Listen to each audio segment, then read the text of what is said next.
E aí, pessoal? Beleza, gente? Pessoal, voltando para aqui mais uma aula de conceitos de internet, tá? Hoje a gente vai falar de tecnologias de acesso, alguns conceitos sobre o web, o que seria esse é o web, né? E gerações da web, enfim. Algumas informações são mais a título de curiosidade, tá, pessoal? Informações que são mais históricas, digamos assim, passadas, né? Que já ficaram no passado.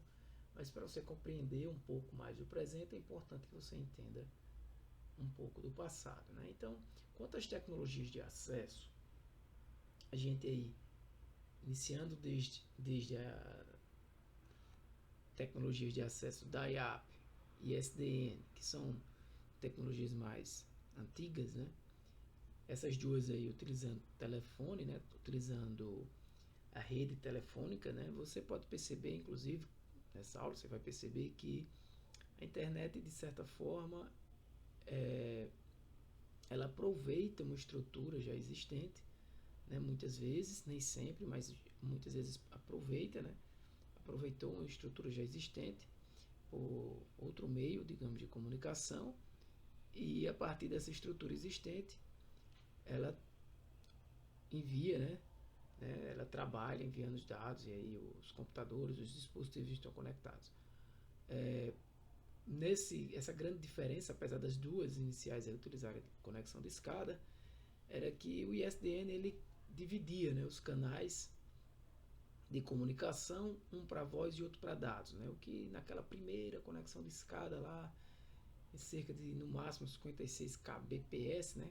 Kbits por segundo, utilizava apenas o canal de voz, né? Então por isso que muitas vezes não, por isso que quando você tentava conectar a internet, se você tivesse com o telefone sendo utilizado, você não conseguiria conectar a internet, né? E aí veio outras tecnologias, né? A ADSL, né? Que já é uma tecnologia de banda larga, né? Esse AD assimétrico, porque ele não tem simetria quanto ao download e ao upload, né? Sempre diferentes. Aí tinha umas empresas da época, esses dados aí podem, claro, ter mudado, né? Mas algumas empresas da época, quando a DSL iniciou no Brasil, que utilizaram essa tecnologia. Teve também teve não, tem, né, também as conexões de banda larga via cabo, né, muitas vezes utilizando aí as concessionárias de TV, né, muitas vezes também fazendo de forma híbrida, né, quando você tem uma transmissão de fibra óptica e depois chegando na casa a transmissão via cabo, né. Entrando já nesse ponto de fibra óptica, né, hoje é comum que você tenha transmissão também por fibra óptica, desde o início, né, até inclusive no ponto, no ponto final. Né? Então tem uma maior velocidade, é popular atualmente a transmissão por pontos de luz. Né? As aulas de redes a gente define melhor o que seriam as fibra ópticas. Transmissão via satélite, mas para áreas remotas, né, áreas de acesso difícil, o que inclusive substituiu mais assim essa transmissão sem fio da WiMAX, né, que tem um padrão de transmissão de comunicação extenso. Existe também, né, já existe, né, a transmissão através da rede elétrica, né, que utiliza alguns adaptadores para poder converter os sinais aí em dados, né, digitais. Além de todos esses, né, hoje o mais popular, digamos que a fibra, a cabo, a satélite, a telefonia celular, né, que é o que você está acostumado a utilizar no seu celular. E aí um resumo do que foi a telefonia celular no Brasil desde o 1G até o 5G da atualidade. Né? Claro que aí esses valores podem alterar com o passar do tempo, né? Mas para cada versão você tem, por exemplo, na 1G, o que é que você tinha na primeira geração de telefonia celular? Você tinha apenas voz transmitindo de forma analógica. Né? Na segunda geração, você já veio ter um padrão GSM que conseguia, por exemplo, enviar dados a 14,4 kbps.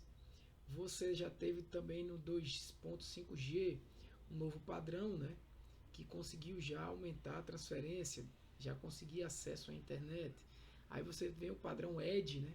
Que muitas vezes hoje ainda o seu celular pode entrar nesse padrão de comunicação e você não consegue fazer nada. A versão 2.75, a 3G, ela já veio com um grande avanço, né? Com o padrão UMTS, também com transmissão de voz, né? Pelo canal de comunicação, ou seja, você fazendo a conversão de voz para dados, né? Tecnologia chamada de VoIP, conhecida como VoIP, já aí uma velocidade em torno de 14 megabits por segundo. Aí a 4G é mais comum ainda no dia de hoje, ainda sendo mais comum, usando um padrão LTE, conseguindo aí um avanço significativo na velocidade de transmissão. Os detalhes de cada geração dessa não é interessante, não é necessário para o foco dessas aulas, tá? E agora a 5G, né, com a grande diferença vindo juntamente aí com outras tecnologias, né, com outros avanços tecnológicos como a inteligência artificial, ao mesmo tempo a internet das coisas, né, chegando também aí essa necessidade de você ter quase que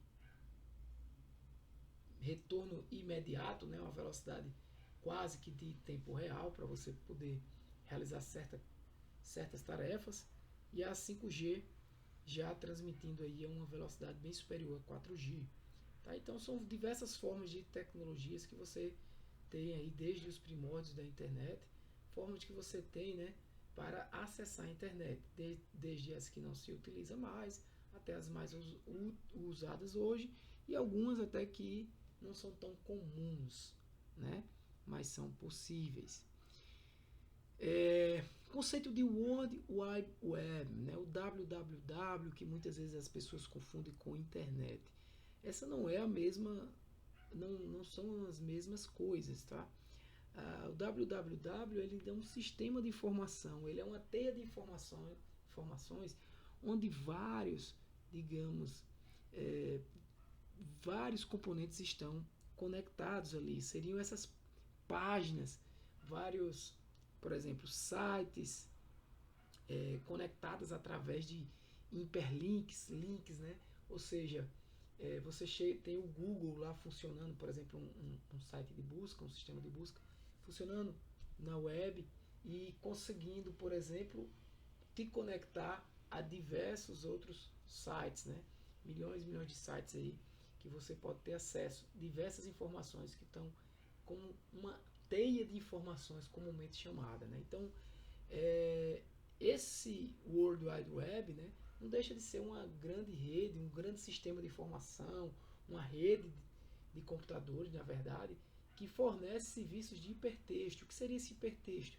Hipertexto envolve texto, envolve imagens, envolve hiperlinks, vídeos, áudios, entre outros arquivos, tipos de arquivos de mídia, né, que, como eu falei, estão aí entrelaçados nessa grande teia de informações que é a web, que funciona através da internet, né? Você consegue acessar a web conectando-se à internet e com um navegador, que é um browser, né? O seu Google Chrome, que chama-se um navegador. É o seu barco, né? O seu navegador para você poder caminhar, para você poder navegar, na internet. Então você tem um contexto, você tem o conceito aí de arquitetura cliente e arquitetura servidor, né? Porque é uma arquitetura onde você tem o cliente, que é o seu navegador, você é o cliente, o seu computador é o cliente é quem solicita algum serviço, e um servidor que dá web se encontra, fornece esse serviço, né? Então simplesmente quando você dá um clique em um site, um clique num botão, num link em um site e vai para outro, você está fazendo uma solicitação ali.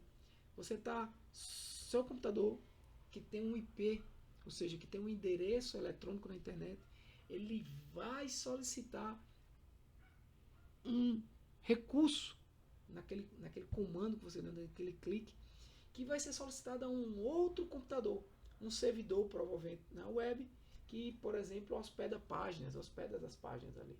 Então você faz aquela solicitação, você só se preocupa em dar o clique, mas é óbvio que existe uma programação por trás de tudo isso, existe uma ciência por trás de tudo isso, né? De forma que meio que mágica, o resultado, se tudo der certo, aparece na sua frente, na sua tela, você utilizando o seu navegador. Então por isso chama-se cliente-servidor. Você é o cliente usando um navegador e existe um servidor que oferece o serviço que você está solicitando. Pode ser um servidor de dados, você está baixando um dado, um arquivo desse servidor, um servidor web, de páginas web, um servidor de páginas de sites que está hospedando sites na web, entre outros tipos de serviços, servidor de e-mail, quando você acessa seu e-mail, né? Então são diversos tipos de serviços que podem ser oferecidos aí na web, tá? A web, a World Wide Web, ela também se caracteriza por utilizar a linguagem HTML. A ligação da linguagem HTML é totalmente conectada com o conceito de hipertexto, porque o que significa esse H aí? É hipertexto, né? Esse Hypertext Transfer Markup Language, linguagem de marcação de transferência de hipertexto. Ou seja, é a linguagem que os desenvolvedores de páginas web utilizam para poder desenvolver uma página web. É nessa linguagem que tem regras para desenvolver aquilo ali. Ele obedece uma certa sintaxe, uma certa semântica, para você poder criar páginas. Por exemplo, para você, definir que em cima de um texto tem um link. Para você definir que existe um botão ali naquela página. Então, como é que se faz isso? Você tem que aprender uma linguagem de marcação de transferência de hipertexto. Não tem um transfer aí, tá? Desculpa. Isso aí é no HTTP, que a gente vai falar daqui a pouco. É Hypertext Markup Language, linguagem de marcação de hipertexto, que vai definir como você faz isso, né? Então, isso é você estudando HTML, você vai aprender a desenvolver esses sites.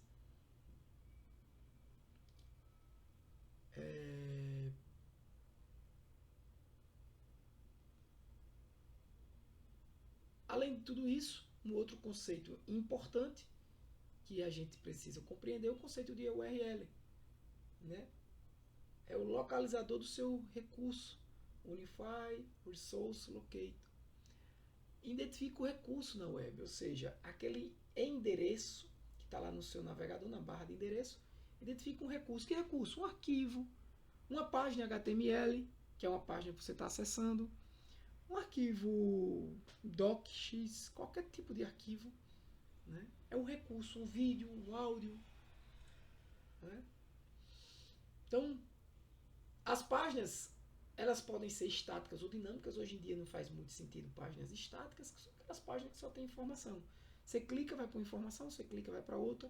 Aquela informação ela não muda.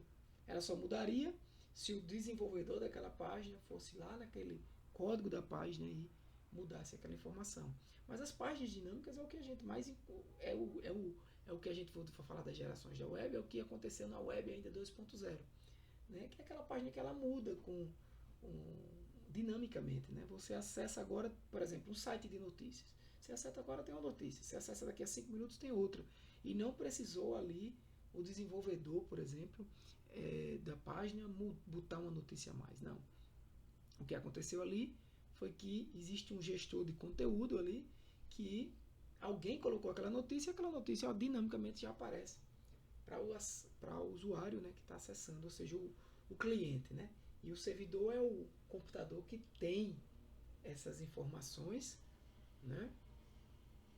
E disponibilizam para o cliente. Cookie são arquivos de texto que são criados pelo servidor, mas eles são armazenados no cliente, né?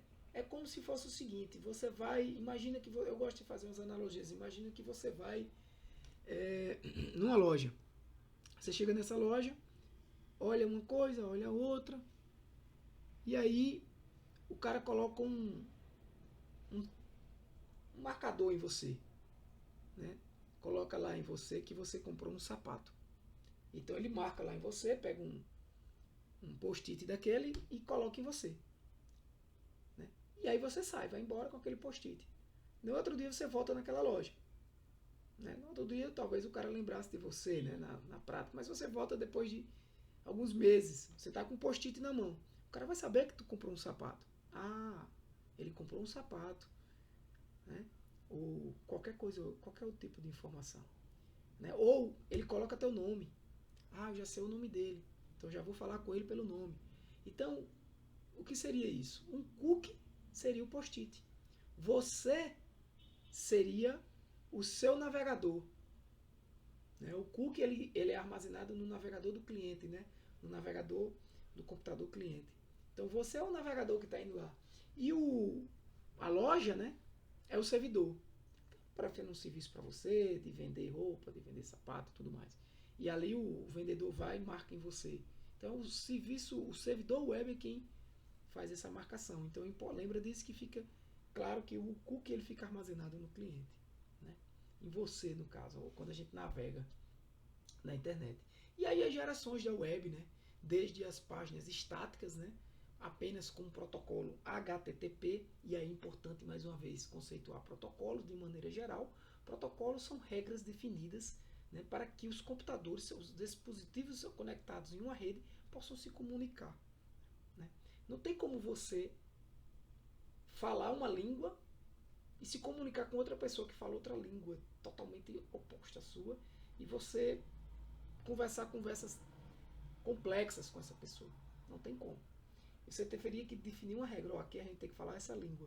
Ou aqui a gente fala, o outro escuta. A gente define regras, um protocolo de comunicação. Então, existe vários protocolos de comunicação que os dispositivos conectados em uma rede, não necessariamente só a internet, dispositivos conectados a uma rede de computadores, eles precisam obedecer para que aquela comunicação funcione, para que você envie um arquivo para outro computador, para que você acesse uma página web, para que você verifique seu e-mail. Qualquer ação vai precisar de um protocolo de comunicação ali. E como é que funciona isso? Tem um sistema operacional. É claro que você não precisa entender como funciona. Se você fosse um especialista em redes de computadores ou sim, sistemas operacionais, mas não é o caso. Então você vai só precisar saber que o teu sistema operacional ele implementa ou já tem implementado nele um protocolo que é o mesmo protocolo que tem no outro sistema operacional que está se comunicando com o seu, perfeito? Com o seu computador. Então, como os dois entendem aquele protocolo, eles vão conseguir se comunicar. Qual o protocolo? Tá, um protocolo de acessar uma página web. Que protocolo é esse? Hypertext Transfer Protocol. Protocolo de transferência de hipertexto. Tá? Que é exatamente um protocolo para transferir, por exemplo, páginas HTML, que a gente falou quase agora. Né? Aonde? Na web, no World Wide Web, nessa teia de informações. Então, para que uma página que está na web, que está nessa teia de informações, seja transferida da web, lá na teia, uma cópia dela, vamos falar assim, para o teu computador, porque é isso que acontece, né? A página é carregada no teu computador, ela é transferida para o teu computador e fica salva ali, nem que temporariamente no teu computador. Para que isso aconteça, é preciso um protocolo que comunique você, que no caso o seu navegador, com esse servidor web. Nesse caso, um excelente exemplo, padrão é HTTP. Existem outros, a gente vai falar mais na frente, como o HTTPS, que é uma extensão do HTTP, que é um protocolo de transferência segura. Né? E aí você veio as versões da web, né? As versões iniciais, onde você tinha mais páginas estáticas, no máximo você tinha um sistema de banco ali, fazendo algum tipo de serviço inicial, né? Não necessariamente com internet bank do estilo que é hoje. Um grande avanço foi o Web 2.0, o advento aí das redes sociais, né? O blogs, o Wix, né? Então páginas dinâmicas surgiram. As redes sociais não no padrão que são hoje, tá? Que a gente tem hoje quando estou gravando esse vídeo. Né? E aí veio o Web 3.0 com a web semântica, né? Com a compreensão da web, ela compreendendo quem é você. Aí lá vem a inteligência artificial, né? Lá vem o acesso a informações com menos cliques também.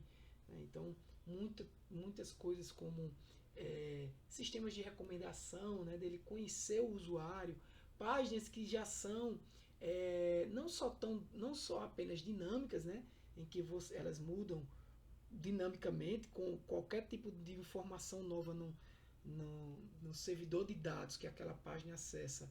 Essa informação já é trazida para o cliente, não só apenas isso, mas também dinâmicas no sentido de usuários. Para cada usuário que acessa aquela mesma página, a página se comporta de forma diferente. Por quê? Porque existe informação daquele usuário, provavelmente muitas vezes salvas nos cookies, né? Aquela página, lê os cookies que aquele usuário tem, lê os post-its que está colado em você e planeja ali e dá para você ali um site, né? Mais a sua cara, com mais a sua cara, né? E aí o teu colega acessa aquele mesmo site. O YouTube é um grande exemplo disso, né?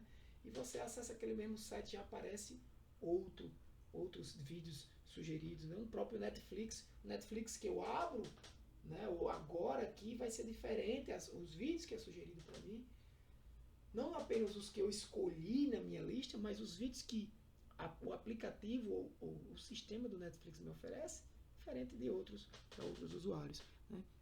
E aí, vindo nos próximos anos, né, vamos caracterizar aí como web já chegando 4.0, que é esse avanço da IA, não apenas o que a gente já vê hoje como esses chatbots aí funcionando de forma bem precisa, né, na maioria das vezes, tá? Com algoritmos complexos que foram desenvolvidos aí utilizando inteligência artificial, utilizando